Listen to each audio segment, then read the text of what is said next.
বাজানার মাত্র 1 মাস 2 দিন পরে মাহে রমজান শুরু হয়ে যাবে। বাজান দুইটা পায়ে হাত দিয়ে বলবো গো বাবা, আর মাত্র 1 মাস 2 দিন বা 3 দিন মাঝখানে আছে, মাহে রমজান এসে যাচ্ছে। মাহে রমজানের আগে এই শাবান মাস আর মাত্র 2-3 দিন পরে আরম্ভ হয়ে যাবে। এই শাবান মাসে পুরা বডিটারে পরিষ্কার করিয়া সাবান দিয়ে যেরকম কাপড় পরিষ্কার করে আপনার পুরা বডিটা শাবান মাসে পরিষ্কার করবেন। চোখের পানি দিয়ে আমার মাওলারে বুঝায়া বলেন, মালিক আমার মতো গুনাহগার কেউ নেই,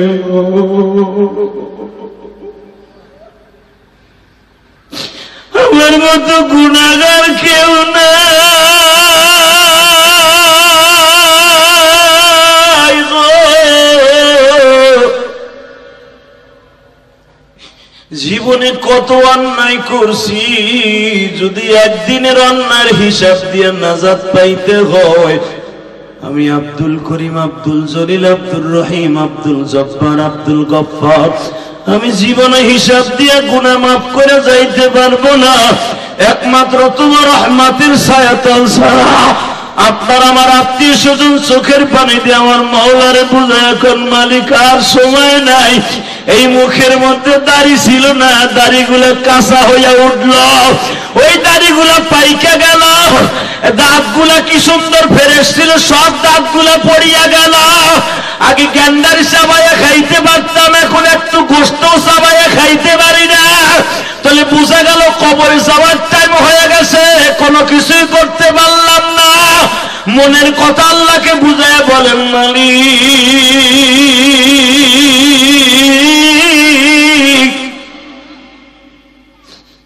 তুমি মাফ না করলে কার কাছে যাইয়া দাঁড়াবো? যদি এইভাবে বুঝাইয়া বলতে পারেন, চোখের পানি এখনই কবুল হয়ে যাবে। বলেন তো আল্লাহুম্মা আমিন। আল্লাহু আকবার জোরে বলেন তো, আল্লাহু আকবার আরো জোরে বলেন। আল্লাহ কি মাফ করতে পারে না? পারে, বিশ্বাস হয়?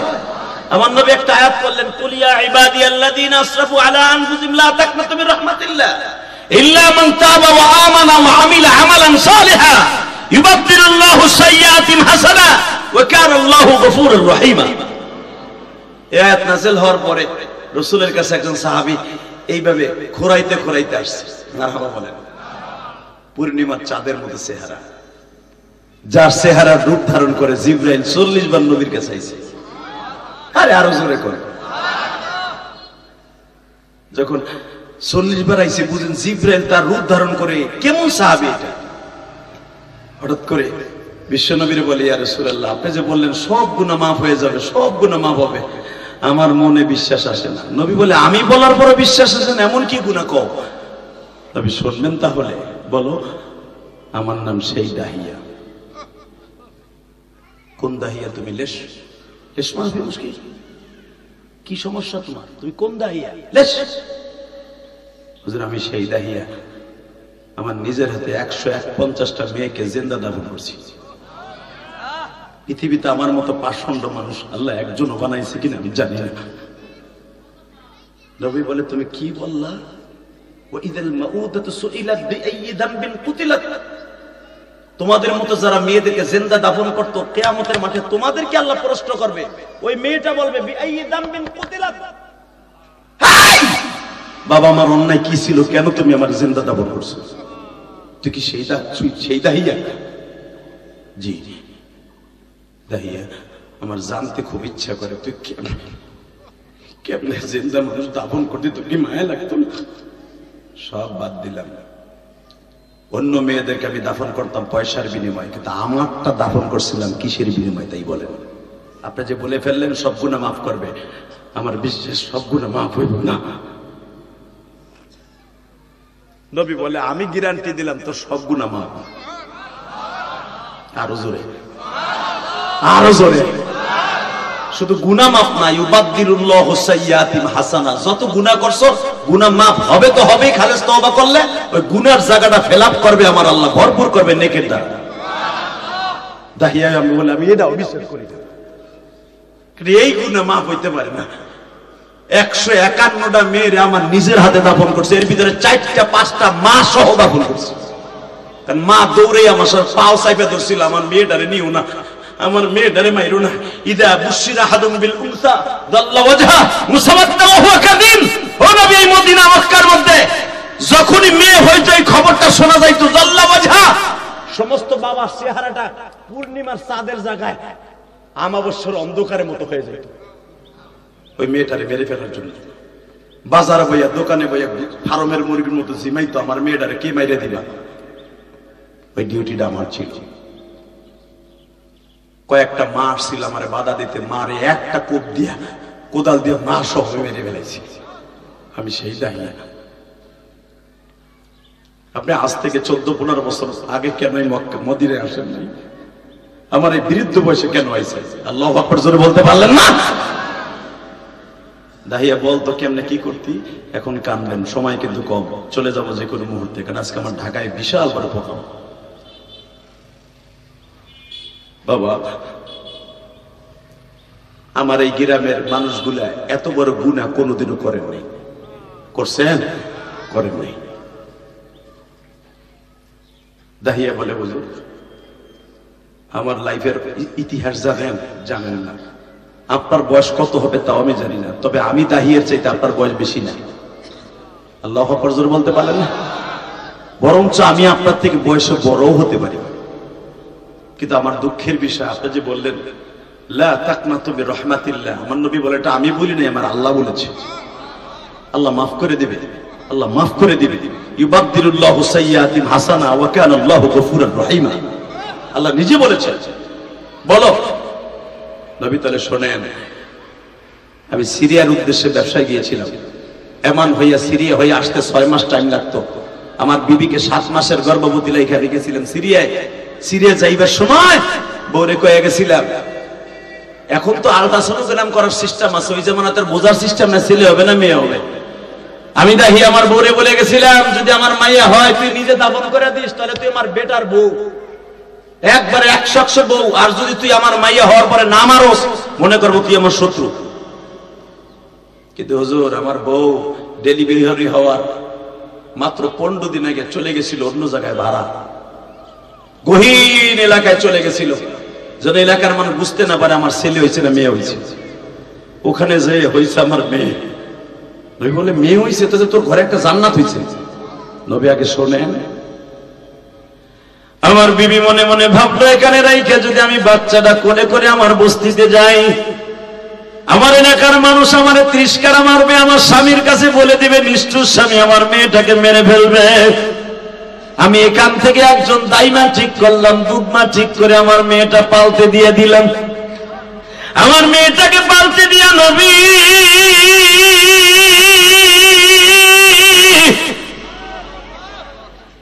1 বছর 2 বছর নয়, আমার বিবি 5 থেকে 6 বছর পর্যন্ত এই বাড়িতে টাকা দিয়ে পেলেছে। 5 বছর পরে হঠাৎ করে আমি কাজের থেকে ফিরে আসি, দেখি আমার বাড়িতে একটা মেয়ে ঘুরঘুর করে, আমার সাথে চেহারা মিল আছে। আমি আমার বিবিরে জিজ্ঞেস করলাম, এত সুন্দর কবুতরের বাচ্চার মতো মেয়েটা কার? যখনই কইছে কার, নবী আর সহ্য করতে পারে না। নবী আমার চোখের পানি ছেড়ে দিয়েছে যে তুই দাহিয়া অনেক আমি করবি। দাহিয়া, তুই কি ওই মেয়েটারে মারছিলি? ইয়া রাসূলুল্লাহ, এই জন্যই তো বলছি পাইকারি দামে বলেন না, সব গুলো মাফ হইব। বলতো দাহিয়া, বলতো হুজুর আমার মেয়েটা আমার সামনে দিয়ে কবুতরের বাচ্চার মতো ঘুরে। কিন্তু আমার বিবি বলতে সাহস পায় না, মেয়েটা তোমার। আমার মুভমেন্টটা দেখতেছে, আমার পরিস্থিতি দেখে আমার স্বামী কি করে। হঠাৎ করে বৈকাল বেলা আমার মেয়েটা আমার রানের বাড়ি উঠিয়া বলিয়া কয়, তুমি তো অনেক সুন্দর আব্বু।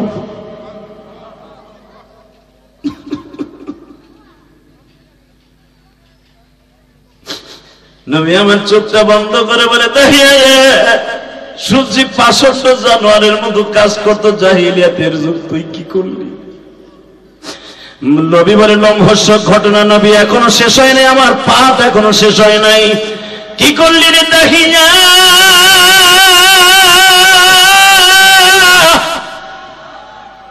যখনই আমার বিবি বললেন তুমি যদি এই মেয়েটার বাপ হও কেমন হয়,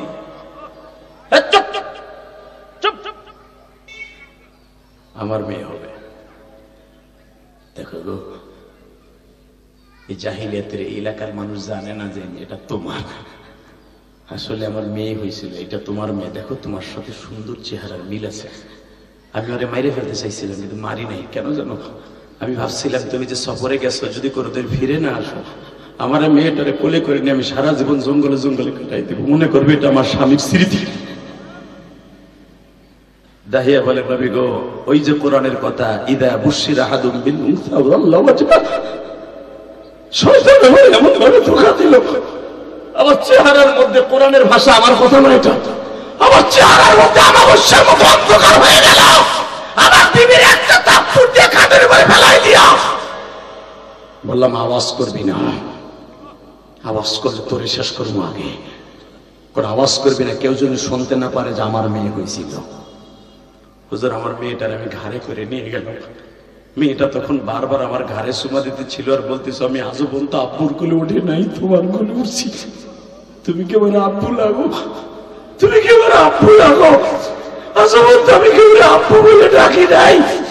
সবকে সবকে নবীর মনে পড়ে গেছে, আমিও তো 6 বছর বয়সে মা হারাইছি, আমিও তো ওই বছর কত কাউরে বাপ বলে ডাকি নাই। দাহিয়া তুই কি করলি বল রে দাহিয়া। নবী আমার বাড়ির থেকে 12-13 কিলোমিটার দূরে চলে নিয়ে গেলাম। সৌদি আরব যারা সফর করছেন বাবা, এখনই তো বাবা মক্কার থেকে মদিনার থেকে কিছু দূর গেলে আর বাড়িঘর নাই। এই ডিজিটাল যুগে যদি না থাকে, ওই যুগে তারও বাড়িঘর ছিল না। নবী মেয়েটার এইভাবে ঘাড়ে করিয়া ফেলাইয়া যখন জানোয়ারের মতো লয়ে যাইতেছি, মেয়েটা বারবার বলে আব্বু আমার ঘাড়ের মধ্যে ব্যথা লাগতেছে। আমি মেয়েটার কোনো কথা না শুনিয়া নিজের হাতে কোদাল দিয়ে গর্ত খনন করলাম। যখন গর্ত খনন করতেছি, ছোট্ট ছোট্ট সিলেটের বালুর মতো পাথরের কণাগুলা দাঁড়ের মধ্যে ঢুকতেছে। নবী আমার চোখটা বন্ধ করে বলেন সত্যি কি তোর মেয়েটারে তুই দাফন করলি? বলে নবী এখনো শেষ হয় নাই, আপনি না কইছেন সবগুলো মাপ হইব, শোনেন আগে। এরপরে কি করলি? আমি আর শুনতে চাই না, বল এরপরে কি? নবী গর্ত হয়ে গেল, আমি বুঝতে পারছি, আন্দাজ করতে পারছি আমার মেয়ে আর উঠতে পারবে না। আমি একটা লাঠি দিয়ে মেয়েটারে ফেলাই দিয়ে প্রথম আমার কোদাল দিয়ে একটা বাড়ি দিলাম আমার মাথার উপরে।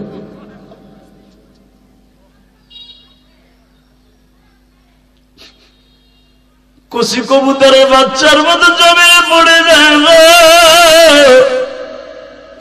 কিন্তু সবচাইতে নবী এখনো পর্যন্ত আমি কেন ঘুমাইতে পারি না জানেননি কেন? আমি যখন আমার মেয়েটাকে সর্বশেষ একটা পাথর দিয়া বাড়ি দিয়ে মেরে ফেলি, মেয়েটা হাতগুলো এইভাবে দিয়া বলতেছিল বাবা আমার একা ফেলাইয়া যায় না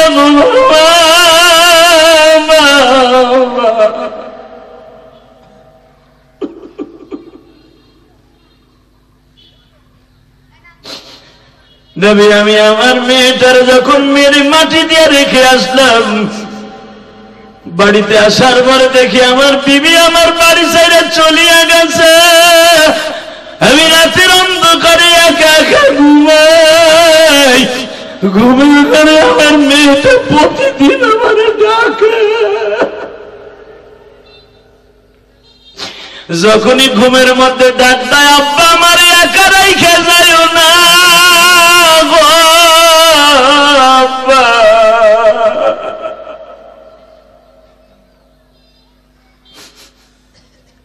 নবী এত বছর হয়ে গেল, আমার মেয়েটা আমার ঘুমের ঘরে ডাকে, মেয়ের ডাক শুনে আমার ঘুম ভেঙে যায়, আমি ঘুমাইতে পারি না।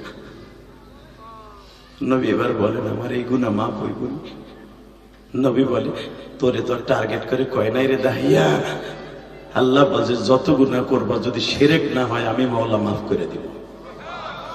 আর তুমি যখন এই জানোয়ারের কাজ করছো তখন তুমি আনোয়ার ছিল না, এখন কালেমা পড়ে হইছে আনোয়ার, এখন তো আর করবো না রে দাহিয়া, রব্বে কারিম তোমারে মাফ করে দিছে। আমার কলিজার ভাইরা আমার বাজানরা যারা বসে আছেন, মালিক একটু বুঝাইয়া বলেন মালিক আমি জানি এমন গুনাহ করছি ওই গুনার কথা যদি আমার বিবি জানতো, একটা দিন আমারে ভাত রাইন্দা খাওয়াইতো না। জীবনে এমন গুনাহ করছি বন্ধু মহলে বসে, যদি আমার বন্ধু জানতো আমারে বন্ধুর খাতায় রাখতো না। আমার গুনার কথা যদি আমার বাবাই জানতো, আমার বাবা আমার ছেলে হিসেবে পরিচয় দিত না। আমার গুনার কথা যদি এই টাকার মানুষগুলো জানতো, কোন দোকানে আমার চা খাইতে ডাকতো না। আমি ইলিয়াসুর রহমান জিহাদের কেউ একটা আদর করে ডাইকা স্টেজে বসায়া কথা শুনতো না, আমারে কেউ ডাইকা মোহাব্বত করতো না। এত গুনাহ করছি আজও পর্যন্ত তুমি কারো কাছে বইলা দাও নাই। আমার বিশ্বাস আছে তুমি কারো কাছে যখন বলো নাই, গোপনে চোখের পানি ফেললে মাফ করবে, এটাও আমার বিশ্বাস আছে। আল্লাহ ওই বিশ্বাসে বসে আজকে দিনের বেলায় কান্দাছি গো। আমার জনম দুঃখিনী মা নাই, আমার জনম দুঃখ মিয়া বাবা নাই। বাবা এই যে একটা কবর আমার সামনে দেখতাছি, আমি বুঝের হওয়ার পরের থেকে এই কবরটা দেখতাছি। এই কবরটা কার আমি তা জানিও না। হ্যাঁ, যদি আপনাদের দুইটা পাও ধরে বলে দিয়ে যাই, এরকম একটা কবর আমারও হবে, ঠিক না? ঠিক, এমন একটা কবর আপনারও হবে।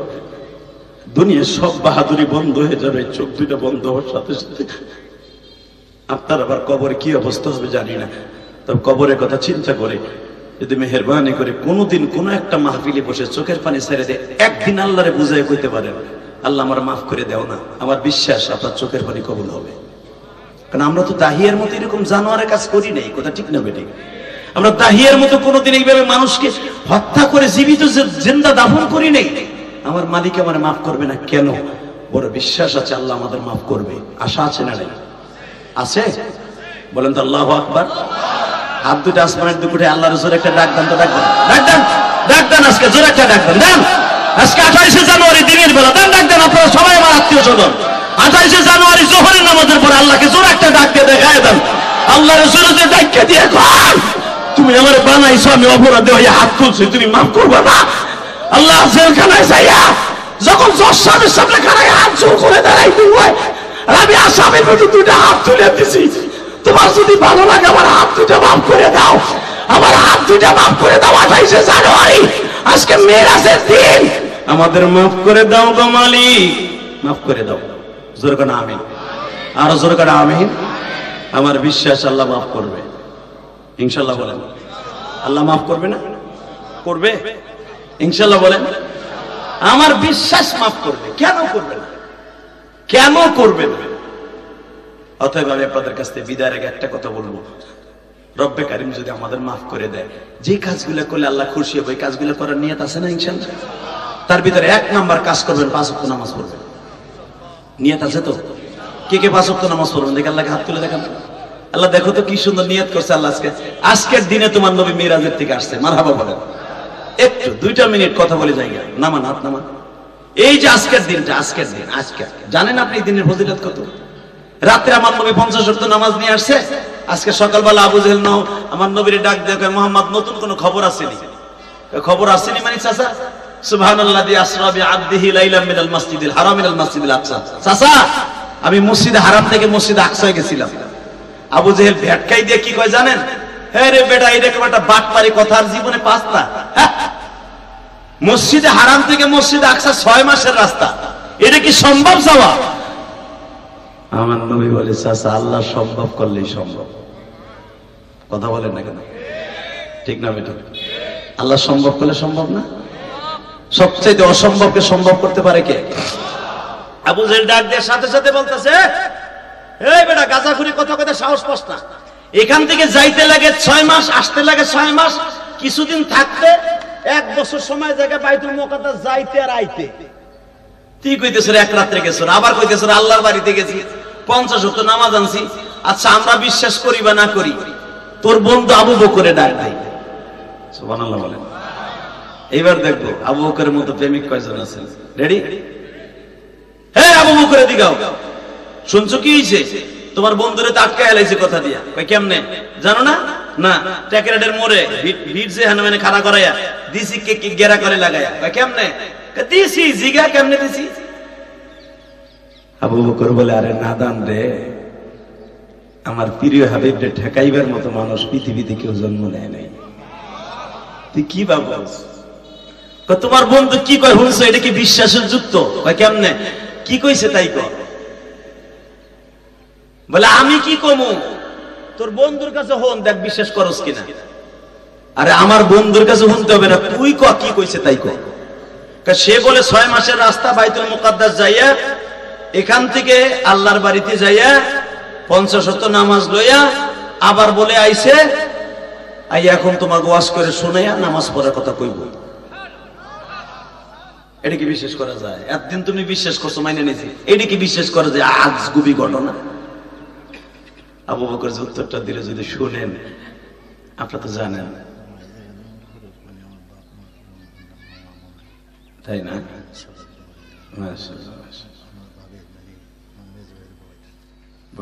মারহাবা বলেন। আমি তো জানতাম না এটা এই যে ওমর ফারুক সাহেবের নানা নানি না, ওর বাবা মা এবং বড় ভাইয়ের কবর। আলহামদুলিল্লাহ বলেন। আল্লাহ আল্লাহ তাকানে রেখে এরকম একটা কবর আমারও হবে। এই যে ঘোষকান্দি মসজিদের সামনে চিরতরে আজ থেকে 35 বছর আগে ঘুমিয়েছে আমার জন্মদক্ষিণী মা। সবাই আলহামদুলিল্লাহ। আল্লাহ আল্লাহ জোরে করে আল্লাহুম্মা আমিন। আল্লাহ এদের সবাইকে আপনি মাফ করে দেন। আমি যদি পরের জন্য দোয়া করি, আমি মরে যাওয়ার পর আপনাকে দিয়ে আল্লাহ বাধ্যতামূলক দোয়া করাইব। এটা আল্লাহর ওয়াদা। তুমি একজনের লেগে দোয়া করবা, আমি আল্লাহ তোমার জন্য দোয়া করা মানুষ পয়দা করে দিয়ে দেবো। আপনি কিপটামি করবেন, আপনি পাবেন না। এই জন্য আল্লাহ এদের সবাইকে মাফ করে দেন। এখানে যারা ঘুমিয়েছে, যারা ঘুমাবে, সবাইকে আপনি মাফ করে দিয়ে। এবার তাকাবেন 2টা মিনিট, কোনো দিকে ঘাটটা ঘুরায় না। রেডি? এ আবু বকর, এটা বিশ্বাস করো? আবু বকর মুস্কি হেসে দেখে, নবী এই কথাগুলো কি আপনি কইছেন? আবু বকর, হ, আজকে রাত্রে আমি আমার ফুফাতো বোনের বাসায় শুয়েছিলাম। ঠিক আবু জেহেল যা যা কইছে মিথ্যা কথা কয় নাই, এগুলো সব আজকে রাত্রে আমার হয়েছে। আবু বকর বলে, তাহলে বেয়াদব কাছে বলতে গেছেন কেন, আমার কাছে আগে বলেন নাকি? আপনি কেন ওর কাছে ছোট হইতে গেছেন? ওকে যদি আপনি বাইটাও খাওয়ান, যে এইগুলো আল্লাহরে দেখাইয়াও দেন, তাও বিশ্বাস করবেন। এ বেঈমান, এখন আমার জিগা বিশ্বাস করি কিনা? এর চাইতে যদি আরো কঠিন কথাও হয়, আমি আবু বকর বিশ্বাস করি। জোরে জোরে জোরে জোরে জোরে জোরে জোরে। এটা তো সহজ ব্যাপার, সহজ ব্যাপার। বাইতুল মুকাদ্দাস আমার নবীর জন্য, সে তো এক রাতের কথা কইছে। আরে আমার নবী ইচ্ছা করলে আমার মালিক 1 সেকেন্ডে লয়ে যেতে পারে। আর নবী তো কইছে বুরাকের 3 কদম লাগছে বাইতুল মুকাদ্দাস যাইতে। আরে আমি ইচ্ছা, আমার আল্লাহ ইন্নামা আমরুহু ইযা আরাদা শাইআন আইয়াকুলা লাহু কুন ফায়াকুন। সারা পৃথিবী সফর করতে আমার নবীর 1 সেকেন্ড টাইম লাগবে যদি আল্লাহ ইচ্ছা করে। আবু জেহেল ব্যাটকাই দিয়ে কয়, তা তুইও ওর মতো পাগল পাগল চিনি। আমার নবী কয়, পাগল? আবু বকরের দিকে এতগুলা মানুষ ফেরে 4000 4500 বেঈমান, এই হেরেমের ভিতরে কেউ বিশ্বাস করলো না, তুমি বিশ্বাস করে ফেললা। তুমি কেমনে বিশ্বাস করলা? আবু বকর বলে, নবী ভুলে গেছেন গা আপনি, এখন কান্না 2টা মিনিট ভুলে গেছেন গা। কেমনে ভুলেন আপনি? আপনি যখন 6 বছর বয়সে মা হারাইয়া এখানে আসছিলেন, মক্কার এমন কোন ঘর ছিল না যে আপনারা আদর করে নাই। সবাই কোলে নিয়ে আপনারা, কেউ চুমা দেয়, মহিলারা ইসাকে আমি তোমার মা লাগি, মায়ের আদর আমার কাছে পাইবা। আপনার 9 জন চাষি সবাই কইছিল আমার মায়ের আদর পাইবা, মার আদর দিমু, বাবার আদর দিমু। কতজনে কথা কইছিল। আমি আপনার থেকে মাত্র 2 বছরের ছোট, আমার 4 বছর, আপনার 6 বছর। আমি 4 বছরের বন্ধু সেদিন বলছিলাম 1 প্লেট রুটি আইনা আর মধু আইনা। আপনি চিন্তা করেন না, আমি আবু বকর যদি সকালবেলার নাস্তা খাই 4টা রুটি আমার মা দেয়, 2টা আমার বন্ধু খাবে আর 2টা আমি খাবো। আমি তো আপনার সেই বন্ধু, আমি তো আপনার সেই বন্ধু গো নবী।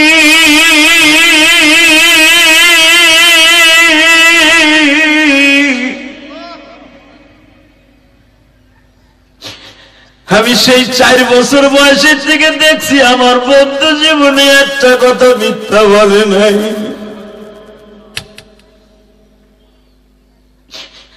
এখন বুঝি 53 বছর বয়সে আপনি মিথ্যে কথা বলবেন। কেউ বিশ্বাস না করলো আমি আবু বকর বিশ্বাস করি।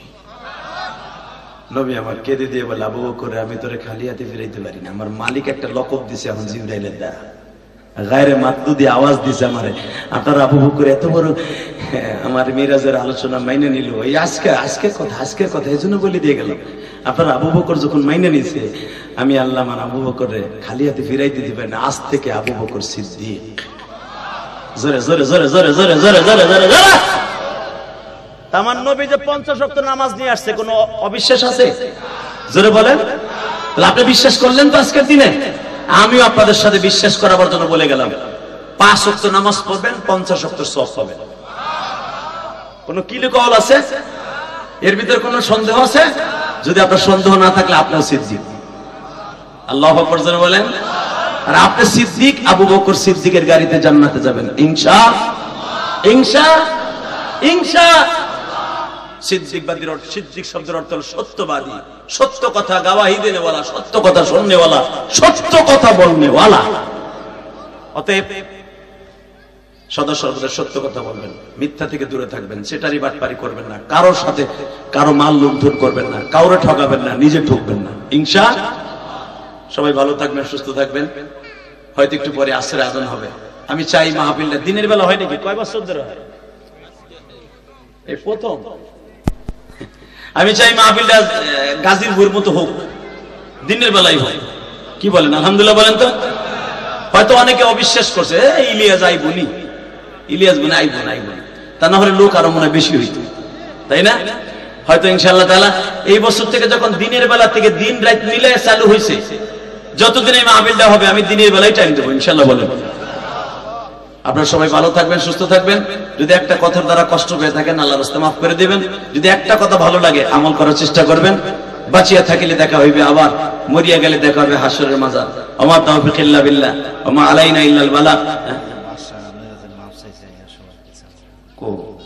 না কি মাফ চাই, জায়গা আল্লাহ তারে মাফ করে দিক। জোরে কেন আমিন। বাদশা সাহেব না, উনি আমার এলাকার ছেলে না, উনি আমার এলাকার আত্মীয়, উনি আমার একই রক্তের, সবাই আমরা একসাথে চলবো।